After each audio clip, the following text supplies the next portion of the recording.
ناظرین گرامی، اچھی تربیت ہمیشہ اچھے گھروں سے ملتی ہے۔ اچھے اسکول تو صرف تعلیم دیتے ہیں۔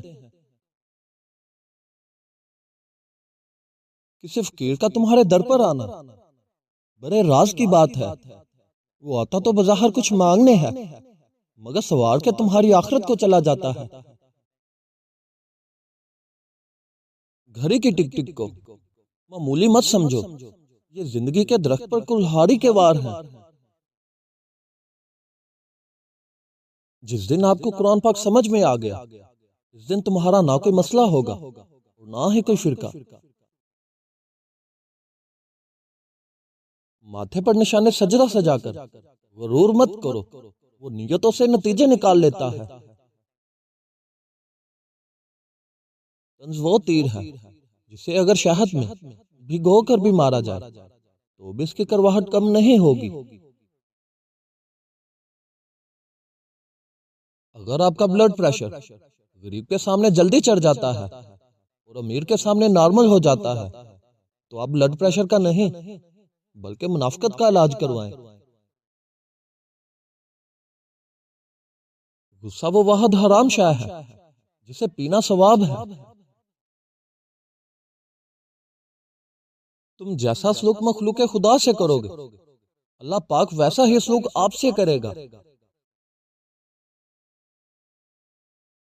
جب ضمیر ملامت کرنا چھوڑ دے تو سمجھ لو کہ انسانیت ختم ہو گئی ہے۔ دوبارہ گرم کی گئی چائے اور سمجھوتا کیا ہوا رشتہ، ان دونوں میں پہلے جیسی مٹھاس اور ذائقہ نہیں رہتا۔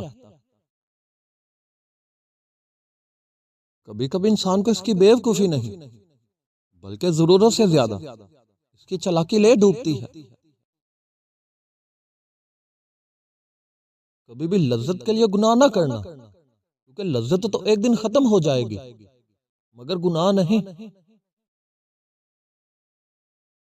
کمزور سے کمزور عورت بھی طاقتور ہو جاتی ہے جب اس کے ساتھ اس کا شوہر مخلص ہو۔ محبت اور عزت کرنے والا شوہر اللہ پاک کی ایک خاص رحمت ہے۔ اگر آپ کو زندگی کی حقیقت معلوم ہو جائے تو آپ کوئی اور ساتھی نہ چنو سوائے اللہ اور اس کے رسول کے۔ بد اخلاق اور بد مزاج آدمی کے پاس حاجت لے کر کبھی بھی مت جاؤ۔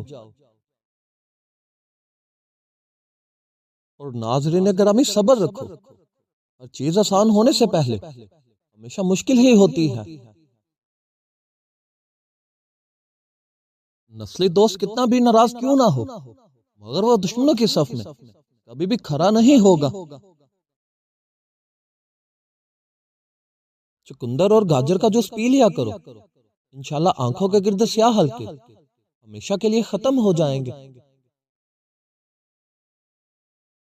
پریشان ہونے والوں کو تو کبھی نہ کبھی سکون مل جاتا ہے مگر پریشان کرنے والے لوگ ہمیشہ سکون کی تلاش میں رہتے ہیں۔ بےہودہ سوال اور گھٹیا مذاق بیوقوفوں کی تفریح ہے اور جاہلوں کا ہنر۔ اپنی ذات پر کی گئی تنقید و اصلاح دوسرے لوگوں کو آئینہ دکھانے سے 1000 گنا بہتر ہے۔ وہ عورت خوش نصیب ہوتی ہے جو مرد کی بے شمار چاہتوں کی اکیلی وارث ہو۔ آج کل انسان پریشان اس لیے بھی ہے کیونکہ اس کے پاس ہر چیز کے لیے وقت ہوتا ہے سوائے نماز کے۔ ناظرین، مزید اچھی ویڈیوز کے لیے ہمارے چینل کو سبسکرائب کریں۔ شکریہ۔